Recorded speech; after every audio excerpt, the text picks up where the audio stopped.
Hello, everybody, and welcome to another episode of The Raad Life. Today, I wanted to bring on a gentleman who is a friend and a fellow San Clementian, Chris Aitken, who is the chairman of the board of the San Clemente Downtown Business Association. He is a partner at Aitken and Cohn law firm in Orange County, a large, illustrious, very well-respected law firm. I want to bring him on, and I want to talk about the actual impact literally he has seen in Main Street, San Clemente, as the chairman of the board of the Downtown Business Association, as we are now entering a phase two, potentially transitioning to a phase three of returning to a new normal, not really returning to the old normal, but entering into a new normal. I want him to share his experience with this. How's it been? What's going on right now? And just have a discussion about that. So without further ado, let me just bring him out of the waiting room and see if we can spend some time with Chris and find out how it's been. Hey, Chris, how are you? Good. How you doing? I'm good. Good to see you, my friend. I was just saying before I brought you on that, you literally are on the front lines, Main Street, San Clemente here, dealing with the effects of the shutdown, coronavirus impact on businesses, and also as we enter now sort of fully into phase two, hopefully transitioning to phase three, with the reopening, just the realities, the actual logistics of doing some of this stuff. So if you wouldn't mind, and I did mention that you're a partner at Aitken and Cohn too, and I want you to just share your experience. How's it been? I mean, you in your capacity as chair of the Downtown Business Association, with all those businesses that we have in all kinds of combinations, mom and pop, people that are a little bit larger companies that maybe have multiple locations. We have all kinds of different kinds of businesses there, real estate offices, retail, food and beverage, you name it, tourist serving services. How has it been those last couple of months? It's been a challenge. I will, I'll tell you, I don't think I've ever worked so hard as a board member and our board. We have just a terrific amount of people that are, that help this nonprofit, the DBA, to try to serve our members. And so when this hit, basically, I would kind of characterize it that we basically became a full-time marketing department for our members.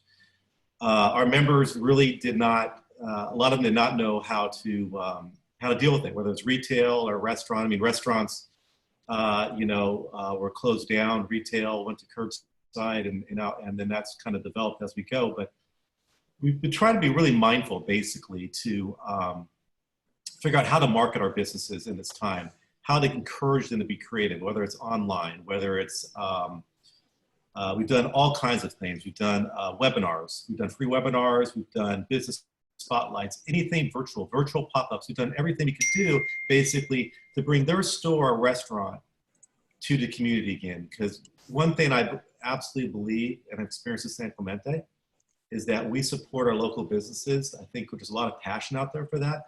So we've tried to figure that out and tried to respond to that need in a lot of different ways to help our member businesses. Well, and I'm sure that it wasn't consistent. Like everybody's reality, there was a moment when this first started where everybody was dealing with this like it had an equal impact on everybody, and it really didn't. It really depended on what kind of business person you were, how you basically operated your business, depending if you had reserves. One of the simplest ways that became a part of my conversations with people is if you've been through this before, like for some people, I mean, I remember 1991.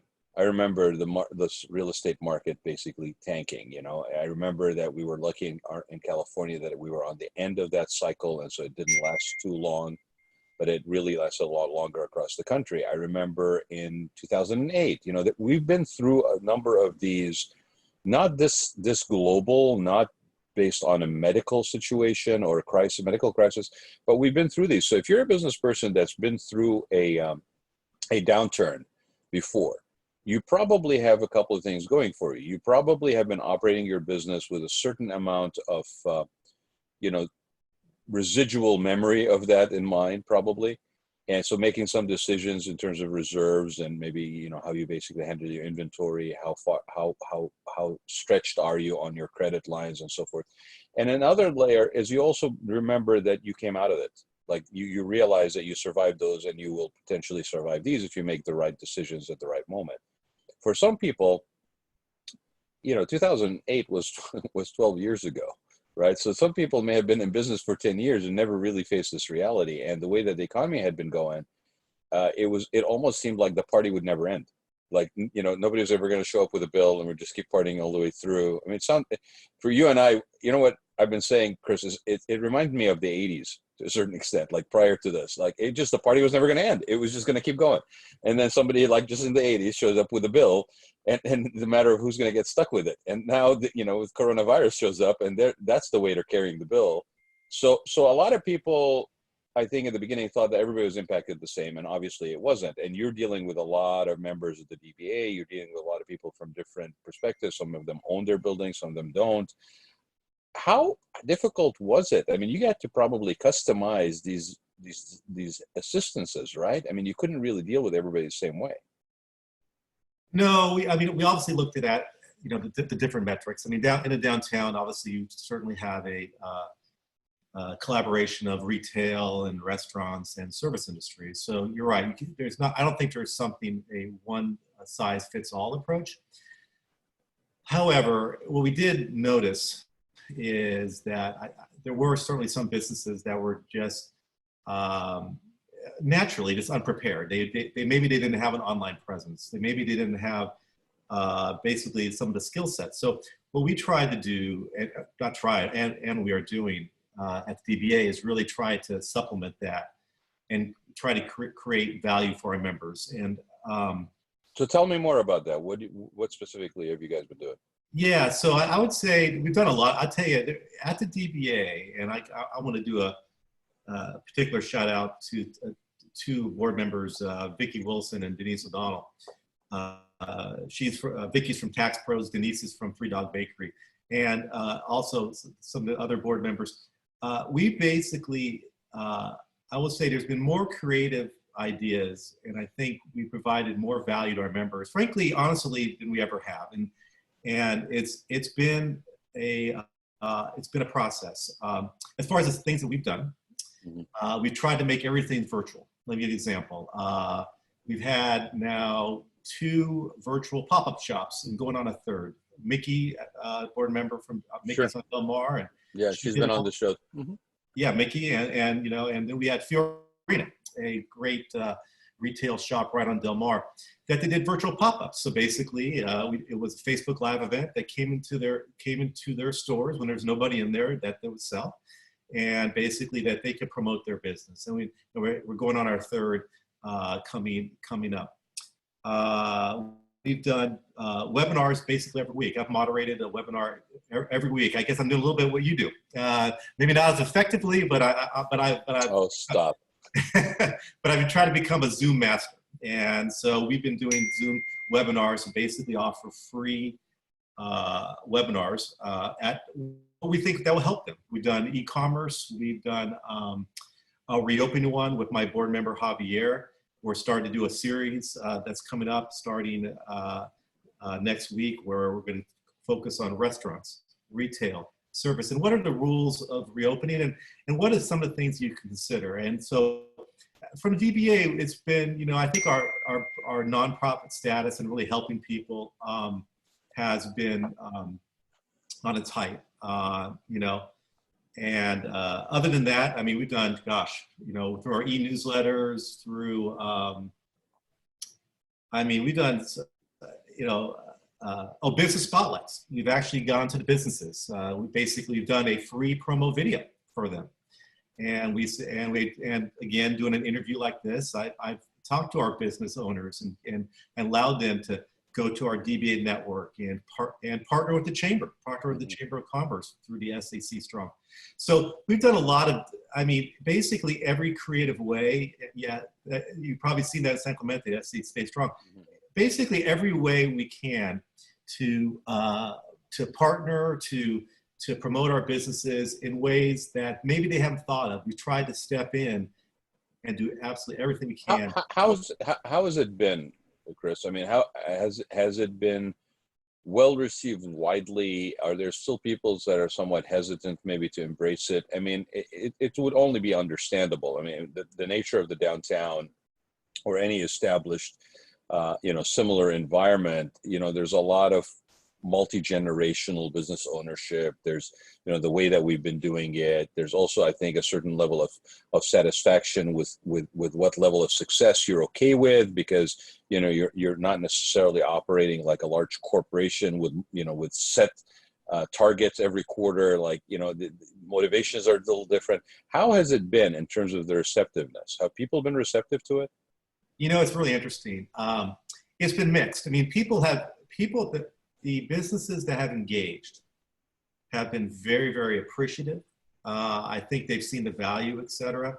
But the truth of the matter is, sometimes we've kind of had to talk them into a little bit, because people naturally, let me give an example, like the business spotlight. Well, that concept was kind of like what we're doing here. It was a little bit of an interview. Some people don't want to be on video. Mm-hmm. Some people are very uncomfortable with the social media. They're very comfortable with being on this, and that's totally understandable. So for those members, for instance, we've kind of told them, hey, you know what, let's just do a video where you're not interviewed. Let's just promote your business. Please let us help you. So yeah, what we refer to as almost like a mural, basically. It's shots of the business, maybe things of that nature, and it's not, maybe it's narrated, but there's not really a person that's a guide, if you will, on camera. Yeah, that's another way of doing it. Yeah, and that's right. And that's what we've done too as well. But so everyone's appreciative that's done it, but it's true.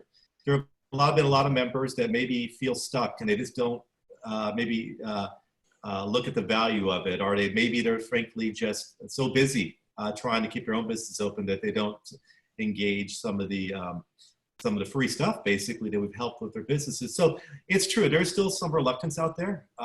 That's why we keep on doing call outs and kind of et cetera. It's interesting. So I'll give you an example. One thing we did, another thing we did along with this, we partnered with a group called the Assistines. The Assistines is the Assistant League nonprofit that they provided us $3,000 to the DBA. And how we did that was, they say, you know what, we just want to give these $50 gift cards, is what we did. We did $50 restaurant gift cards from our DBA members. Mm-hmm. So that was we just want to give that to an unemployed worker. So we've been doing for the last couple of weeks, in essence, we've been doing a call out, et cetera, et cetera. And as you're seeing, some people respond, even like for a $50 free gift card. Some people respond, some people don't. And so we still have gift cards to give. I'll tell you, we're going to do another promotion, but we've been able to give a lot of gift cards away from our DBA members' restaurants, from the Brussels Bistro, or the Sunny's, or the Casanos, right. All these different restaurants that we have at the DBA.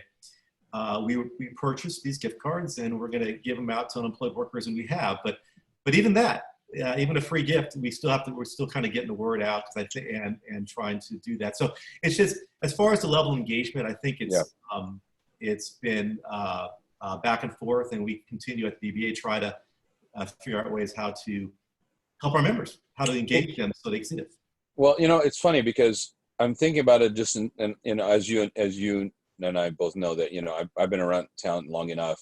I've seen things done and not done, things that had promised that maybe were picked up, maybe that didn't. I mean, a thing that comes to mind right away is how long it took us to get a shuttle to actually start happening in town, right? Don't even get me started on that one. This the backstory and my feelings about that one.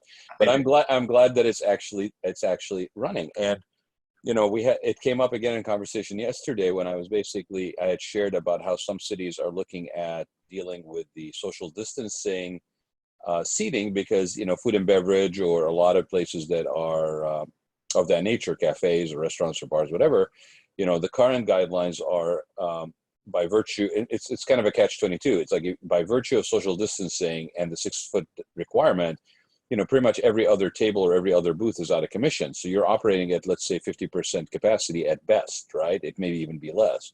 So in order for people to try to work creatively around this and sort of creatively pivot, there's been discussions about turning public areas like streets or alleyways or things like that into almost like what would you call it? Like general use food courts, almost like where you have it available for all the restaurants to use, being able to maintain the 6-foot distancing by assigned seating areas, but at the same time increasing the possibility to serve people. So now you may not, as restaurant A or cafe A, be able to double your seating on your own because you have to share it with other people. That's the common seating, but you're going to get a lot more seating, or potentially more seating percentage-wise than just doing it inside your own facility. So that comes with its own opportunities and own complications, such as who enforces that seating, who is responsible for maintaining that order. If you were in a mall, that would be not on the burden wouldn't be on the food purveyors, it would be on the mall management, basically. So, who's the mall management in this capacity? Is it the DBA? Is it the city of San Clemente? Is it the board of supervisors that basically all have guidelines that stipulate, that social distancing and mask wearing is required? I will just say this and not really linger on it. I think it's paramount that the board of supervisors at the county level, the cities at the municipal level, even the state, make it very clear that these guidelines are not guidelines that are discretionary to the food and beverage or any of the brick and mortars, that these are things that they're required to adhere to. And so anybody who has a problem with them should take it up with the board of supervisors in the city and not necessarily the proprietors, because they're doing the best they can to maintain and open their businesses, provide a livelihood for their employees, provide some normalcy for their clients. And so, it's totally counterproductive to take it out on these businesses, that it is their responsibility to accommodate your personal beliefs on what freedom should look like. They are adhering to guidelines that are stipulated to them by the city, by the county, and by the state, if not federally too. I mean, there's guidelines there as well. So with that being said, I think it's interesting that some will adhere and apply and embrace this, and some will not, like you're stating, right? But I think it's interesting also that out of crisis comes opportunity. Here is a group of businesses that are in a very much a Main Street USA, idea of a space, beautiful, quaint, desirable destination, you name it, a big draw. But they don't really have a up-to-date business model. And you guys are now actually providing or opening the door to things like e-commerce, to things like developing on a more serious, rather than just a nice amenity level, delivery, pickup orders. I mean, isn't it fascinating? Like, a lot of these businesses actually did not have that component as part of their business plan. They didn't. And so it's kind of, in one way, and I guess the hope would be, as we get through this really challenging time, they're actually going to be an improved business, because they've had to, by necessity, right, go to e-commerce and that. And I kind of like the comment, the whole downtown area, and I know there's a model, for instance, and up at Berkeley. I know Berkeley is, I think they're shutting down the streets, et cetera. They're looking at doing some stuff to. Yeah, Long Beach is looking into it. I mean, you could, the example I've been using for people is, without really enforcing it correctly, and it will require some, collective agreement to enforcement, you will end up with a 3rd Street Promenade in Santa Monica, which anybody who's been at 3rd Street Promenade on a Friday or a Saturday or any day of the week, it is just zoos and hordes of people on top of each other. That's not what we're talking about, but that could easily become the situation. And if it becomes that way, it ruins the opportunity for all these businesses to actually maintain some sort of livelihood. Right. And so, so that's what we're, trying to figure out, and trying to say, how can we best support our businesses? Because, like on the downtown area, there's actually very limited parking.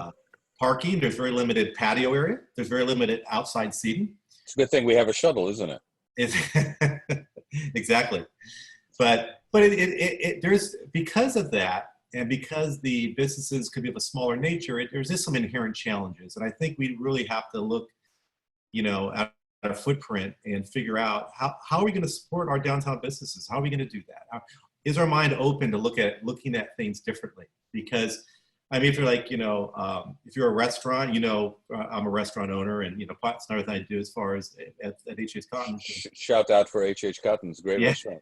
And it's all our restaurant friends. I know Avila has been opened, and I think Nick's just opened up for takeout. We're all kind of like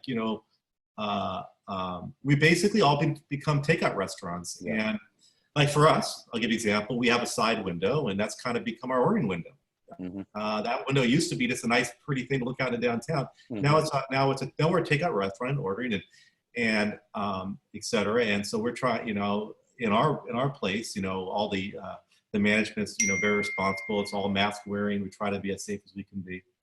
But well, let's talk about this for a second, Chris, sure. Because I mean, specifically, right? And I'm not necessarily I'm not picking on anybody, but I'm using H.H. Cotton as an example because you have direct access to information here. So let me just explore this with you for a minute, okay? All right, you've been a restaurant for how many years now? We've been a restaurant for about 5 years. Okay, so you've got a good track record in the area. You've been successful restaurant. You're sought after. Good reputation. You've been operating with a certain level of success, certain covers turned, all this stuff, right? And you haven't really. How much of your business prior to COVID would you say was pickup orders or delivery orders? How much of it was it? Oh, 5-10%. And why did you provide that service? Was it just in order to say that you had that ability to accommodate? I mean, was there a consciousness about we need to have pickup order, or is it just, well, we should have that because some people may want it on a rare occasion? I think it's the latter. Obviously, we have a large footprint. We're a dine-in restaurant. It's what we are, and so it's but we do know people, through the mediums want to have their delivery and takeout, et cetera. So it's mostly takeout. We really didn't do delivery. We did takeout, but that was really small print. It was just a nicety, though, right? It was just a nicety. Oh, absolutely. I mean, yeah, right. So isn't it interesting? So, okay, so let's talk about this now. So now you don't have the dining. That's gone out. You don't have the ability to have people in. Now you are actually transitioning a little bit into sort of a hybrid situation. But for a while, you were not able to do that. And so how much of your business would you say, I'm not going to compare to before COVID, but how much business did you do? Like, were you, how much pickup and business did you do? Just pick up before COVID? Yeah. No, after COVID. Like once you got hit, once you had to transition, what did that look like? How much business was it? Did you do a quarter of the volume that you were doing before? It was an eighth of the volume? Oh, okay. Yeah. I mean, well, so we just kind of basically, the truth of the matter is we just started. We reopened on Thursday, so we don't have a lot of metrics as far as to give, but I can tell you that obviously, or comparable restaurants around you that like, did you guys ever talk about that? Like how? It's drastically down. Obviously, if you turn your space into a pickup restaurant, and we, obviously we tailored our menu. We tried to be very, very good to give the items that we thought people liked, and that. Well, you also have to have an inventory and perishables, right? I mean, you can't just carry everything. Yeah. No, all of that. So we've had to do a completely new concept, and try to adapt to this, and it has challenges. It's going to have. The truth of the matter is, it's going to have the challenges for all restaurants for a lot of different reasons. Would you keep some of this after you go to more of a normalcy? I guess my question to you is, given the fact that it used to be a nicety before, now you've basically been thrown into the deep end of this sort of pickup business, and it wasn't your primary concept or the way you basically business planned before when you opened. Is this likely something that you will continue to expand or at least operate wider than you used to before, or is it something that's just a temporary fix and you'll go back to the normal operations as soon as possible? I mean, the truth of the matter is we're still sorting it out, but I'll say this. I think that, we're very mindful that this is going to last a long time. So I think it's going to be a major footprint for our business going forward. I mean, um, people are going to have different reactions. I mean, we're obviously fully compliant with all city and county and state, et cetera. We, you know, but we're very mindful that we're in this for the long haul. So I think this is going to be our footprint for quite a long time because you know, people are going to have different opinions and they're going to have different feelings that they feel comfortable going out, and that's their absolute right to do that. Mm-hmm. I mean, you know, I can, you know, from my perspective, I mean, you know, I'm a you know, very strict with that. I got some vulnerable at, you know, at home, and Yeah, that's like me. important. Yeah, I have the same thing with my folks. Yeah, right. yeah. So we're mindful of that. So we have to. So bottom line is for that, we're going to basically, you know, provide this model for the foreseeable future, and then of course we'll be following all county and state guidelines that will guide that. We've already gotten some as well as far as what the footprint's going to work from the governor. Mm-hmm. When that does happen, and I think we're, you know, probably a long time away. I don't know, but we Well, got and that's assuming that we don't have another spike, we don't have any other disrupting thing that happens. I mean, we got 4th of July coming up, we got Memorial Day. I mean, we could take a turn at any point. But to your point, I don't think this is going. This aspect of COVID, if you will, or a medical threat of some nature, I don't think it's going to go away anytime soon. I mean, at best, what I'm hearing is 2 years it's going to be around, and you know, some degree of personal regiment of wellness and protection, I think, will be something that will be part of reality for everybody. The thing that's interesting about this, and again, using this example of food and beverage, is whereas a lot of people probably did not think of doing this, I think it's interesting how this could be an opportunity for some businesses to actually develop their pickup and, you know, maybe even delivery. You know, like, you know, I know a lot of people basically begrudgingly offered it as an amenity because there's a lot of margins on the sales that were going to Grubhub and DoorDash and all that stuff. But you know what I've seen? I've seen some cases for some people who basically have now gotten their own little electric car and they're doing their own deliveries. Like, if there's enough volume in it that it justifies the ability to maybe do that. Maybe a downtown area basically does its own deliveries for multiple restaurants. Like, I mean, maybe there's a collaboration effort that could go into that. It's an interesting situation. The one thing I want to ask you, because this thing has really just been like I am curious as heck, okay, about this. Okay. Now, and you and I have shared a couple of beers on St. Patty's Day, so I'm just going to go there, right? Okay. I can now order food from a restaurant, and I can order alcohol from a restaurant as part of my pickup. And I've done it, right? So it's a fascinating situation. Are they going to be able to put that genie back in the bottle after coronavirus, where that is no longer a possibility? I mean, with the margins of alcohol being what it is, if it's putting on the spot, don't answer the question. But I'm just really curious. Like, is that something that's just going to be with us going forward? You know, obviously I don't know, but I'll say this. I think that, you know, they're going to have to look at that. I mean, because just for sustainability of the restaurants. Right. I mean, it's not a mystery to people, and then all restaurants owners know that the margin on alcohol is a whole different thing than the margin on food. Absolutely. And it's really about, you know, it's about survivability. I mean, if you want our local restaurants to survive in the downtown area and throughout San Clemente and elsewhere, we need your support. We just do. And so I think it's going to be, you know, they can do what they want to do. They do have the control. They control the licensing, and and we, as responsible business owners, we have to follow, and we do follow those licensing requirements. I think it's, at least for this period of time, until, however you want to put it, they find a vaccine or however you want to frame that, and people are comfortable getting back to the new normal, or however you define that, they're going to have some flexibility there, because restaurants, I mean, we are all getting hit. Restaurants, just kind of taking that example, the challenge with that was, and I know they're looking stuff through Congress as far as this PPP money.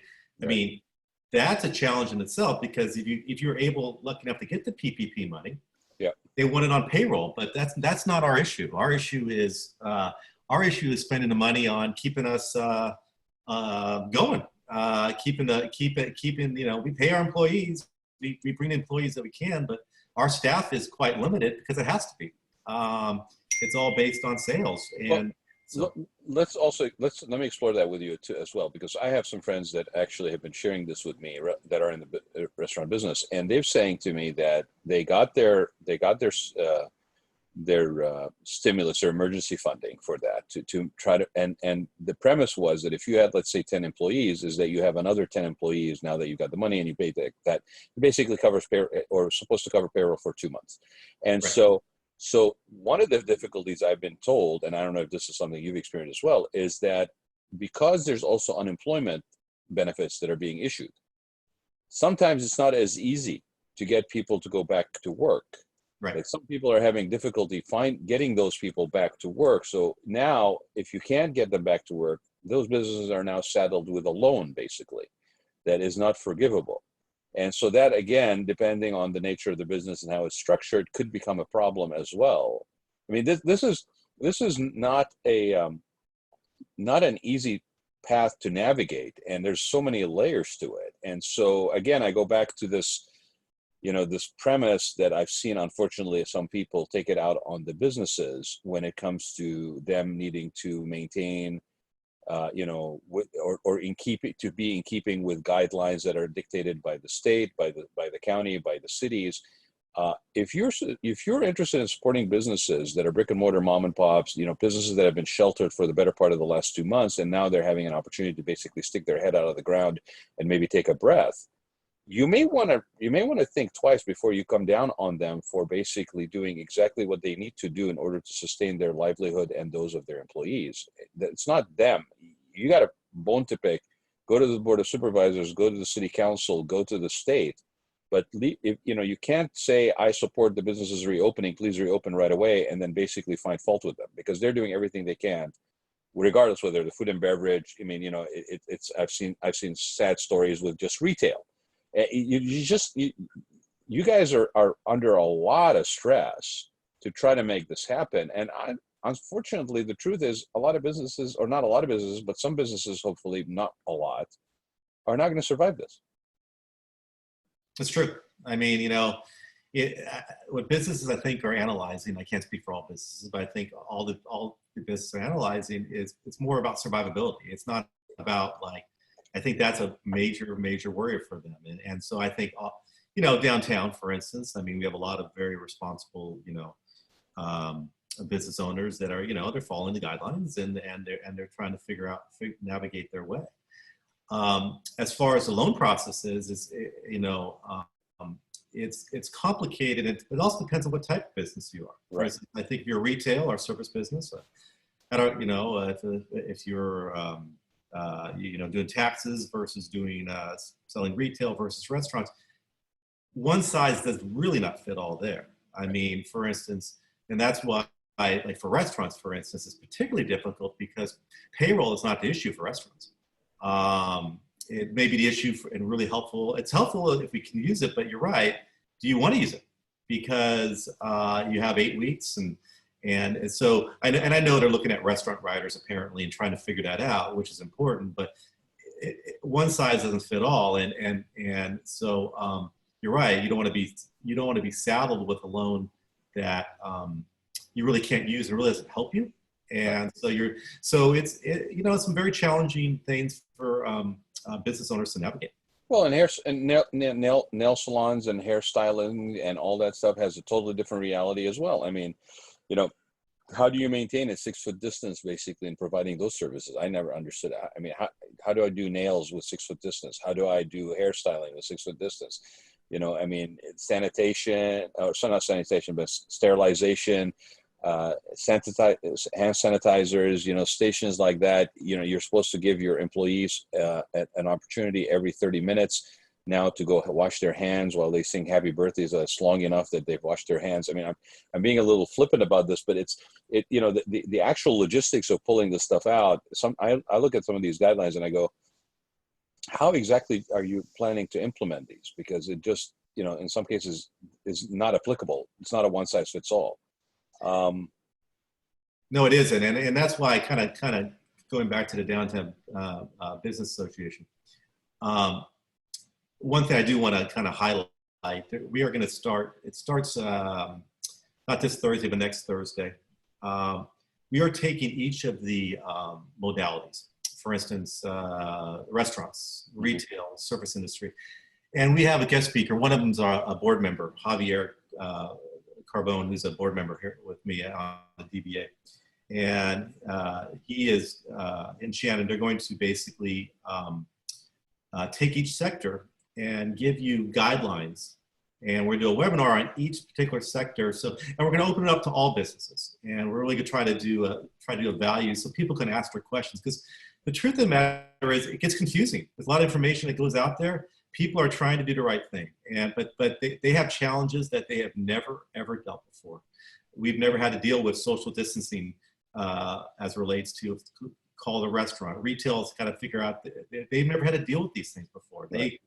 But on the same time, they're trying to survive. So we're trying to be mindful, really, at the DBA to try to provide that information. And so I just want to kind of give a little bit of shout out because we do have a 3-part series coming up on these different sectors. And we're going to really encourage everyone to go because we're going to bring experts to hopefully give them all the newest checklists, hopefully to give them the guidelines. And going forward, I really think, for the DBA and San Clemente at large, that, information is going to be really important. I mean, we're not the enforcement mechanism. I mean, I remember people sometimes think we are, like we can actually enforce things. I mean, we're a nonprofit that tries to really help our downtown businesses and in any way we can. But I think information is going to be really important. So if we can provide the resources to reopen the businesses safely, if they can come to us and get these resources, that's what we're trying to do. And just one more thing I'd like to say as far as the shout out, we have completely redesigned our website. And I'm not saying that for a web design pitch, but the reason I'm saying that is everything that we do now is fully on our website. It's www.scdba.org. And all our past webinars, all these guidelines, everything we do is going to be posted there because we need all our business owners to understand this. I do think long term, it's my personal opinion, I think the business owners that engage safety and are going to be better off than the ones that don't, because there's different people that have different opinions, and they're all fair opinions to have. And so what we at DB are trying to do is provide all the resources for our business members, try to find all the virtual mechanisms that they can sell, doing basically everything we can. And the truth of the matter is, though, and kind of to put it out there is, we're going to need your support. San Clemente, we need your support. I mean, whether you join us as a member, whether you will donate to us at some, we've lost our revenue opportunities. I mean, the car show and the glitz. Well, yeah. The car show, it's our 25th anniversary car show. We're very excited about. Well, obviously we shut down the car show. It's going to go next year, which the revenue producing. The glitz that everyone loves is December. Will we be able to do the glitz in December? I mean, only time will tell. Maybe not. So what we've done, though, on the positive side, and I know the Ocean Festival, for instance, just announced that they, Peggy, bless their hearts, they're in the same position we are. All its nonprofits, whether it's the Ocean Festival, whether it's the DBA, whether it's the Chamber, all these nonprofits, all these groups that are trying to help will need your support. So if you, this little pitch, if you support the downtown, support what we do, everything we're doing is pro bono, and everything we're doing is trying to help businesses, but we do need your help. With the closures, though, like the car show, what we did with the city is we have reserved, I'll tell you right now, we've reserved a date in mid-September for a street closure. And we're now talking them on the board about what that can be. Could it be something that, like what you're doing up in Berkeley, could we do something where the businesses come out to reintroduce themselves to sell? But we are looking at a concept right now and different ways of thinking to figure out how to promote all our businesses in the downtown area. And And that, whether it's Del Mar, El Camino, et cetera, it's the whole downtown area. And, and we're trying to figure that out because the businesses need our help. So we are thinking differently. The car show's being replaced with this closure that we're looking at the concept, and we're trying to figure out something that supports our businesses. So we're still out there, and we are working hard for you, but we have to work differently for you, and we're welcoming you to use our services to try to help you. Well, Chris, there's a principle. I mean, you can either have a growth mindset right now, or you have a bunker mentality, right? And the bunker mentality isn't going to do you much good as a business. It's understandable that you may go through that as a phase, but the sooner you get out of that bunker mentality and get into some sort of creative pivoting and a growth mindset, the better off you are, because that's the only way you're going to sustain a business. And that requires not having attachment to things that may not be working for you right now, and actually maybe opening yourself up to things. And I'm really, really happy to see the DBA take the leadership role in what you guys are doing. Kudos to you and to your board, because it's really something nice to see happen in town. Okay. And the fact that you guys are doing this where it's pro bono, I mean, you and I were talking about, the reality of our lives these days is there's such terminology in it that never existed maybe 2 weeks ago. I mean, there's a terminology now around called distance shaming. I mean, distance shaming, and distance shaming can work both ways, by the way. You're keeping too much distance, so I'm shaming you for why are you staying so far away? What are you, a scaredy cat, Or you're too close to me, so you need to step away. Why are you so close to me? You're not respecting my space and my sense of public safety. So we have things that are new realities that we're dealing with, and we can't necessarily only hold on to the way we did things, the old way we did things. I mean, I saw a beautiful concept the other day where somebody took a parking lot and turned it into a makeshift drive-in movie, where people were sequestered in their cars, and but basically through Bluetooth were watching a movie together. And I'm like, well, here comes the concept of drive-in movie theaters again, right? Right. Maybe there's 3 restaurants that are basically delivering to your car, while you're sitting at the movie theater, in the parking lot. So I mean, we gotta basically be willing to go there. We gotta basically say why not instead of why these days. And I'm really excited about this new series you're talking about too, that's really kind of addressing this one, not one size fits all, by actually addressing the different sectors and the nuances that are different for each one of those sectors. People can find out, like you mentioned, if anybody's interested in finding out more about the Downtown Business Association, it's scdba.org. Their website has been revamped. I just spent about 20 minutes looking at it, and it's really very nicely done. So congrats to you guys as well on that one. Yeah, absolutely. Appreciate that. Yeah. It's very informative. It has a lot of this stuff.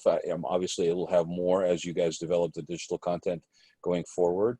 So I wish you luck both as in your role, my buddy, on the DBA, but also as a business owner. I mean, you're right. You're literally in the trenches on this. Well, I appreciate that, and kind of maybe a last comment. San Clemente, keep supporting local. You're amazing at doing that. You really support it, but support your downtown businesses. Support all the businesses down in San Clemente. Keep local, but understand too that. But also show some patience. I mean, we are all navigating a whole new world that we never did. Yeah. I mean, with the SC Stay Strong, et cetera. I mean, we need to stay strong. We need to stay together, and we need to support each other, and we need to have patience with each other. So, because all those businesses that you like, that you've seen and loved in San Clemente, they are, thinking about, a lot of them are thinking about, can I survive this? And we need your support. And I think there's a great opportunity here to support your downtown, to support San Clemente, and just be mindful of that, because I think that's it's really important going forward, because we as relates for, at least as a representative of the downtown, just one of them. We all need your support. We, so that we can kind of get through this, and frankly, get through this together. Look, I've said this before. As far as I'm concerned, Del Mar and El Camino Real, the T zone, and the surrounding areas, has always been, from day one when Ole Hansen put it into place till today, is the heart of San Clemente. We have other shopping zones, and all of them are great and desirable. But we have something very unique in the downtown area in San Clemente. I mean, if anybody doesn't believe that, go and stand in the middle of one of the sidewalks, walking across this, Del Mar, and look up the street, and realize that that Easley building is located exactly central to the street to Del Mar. That is not accidental. And if you look at the old maps, those are actually multiple lots that have been that were combined back in the 1920s to provide a central location, almost like the clock tower in, you know, Back to the Future movies. Okay, okay.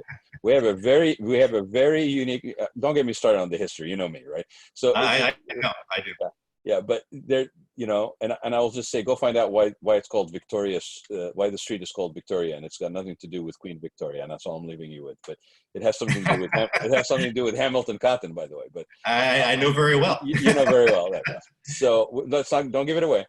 Let them do a little digging. But no, it's very true, and it's the heart of San Clemente. And I'm sorry to say this, but it is true. Some of these businesses, unfortunately, are the people that we know, mom and pops, people that we've grown around with. Some of these businesses will not survive this. And so anything you can do to support local, to actually, you know, not only support them in terms of your business, but support them in terms of being patient, like Chris said. Okay, you know, we are fond in this town to say we are, you know, we throw it around all the time. One town, one team, one town, one team, right? Right. You can't be one town, one team if you're divided. And even though we may not agree with everything somebody is doing, we really need to remember that they're doing their best, and they have certain restrictions that they have to work with. And if the bigger picture is that they're open for business, that they're employing people, that we basically support them, patience goes hand in hand with that resiliency. And we're going to make it through this together. So if it's one town, one team, stay strong, San Clemente, right? Stay strong, San Clemente. We need your support, and we're here for you. I appreciate your time, my friend. I really do. It's really good to spend some time with you today. It is, as always. It's great. It's great. I've really enjoyed it, and you know, I hope it's been helpful for our town. And thank you for what you do. My pleasure, Chris Aitken, ladies and gentlemen. A good guy. Go see him at H.H. Cotton's. He's a great guy to have a drink with too on occasion. So I'll look forward to doing that with you soon. Hopefully. Hopefully. Thank you so much. Bye bye.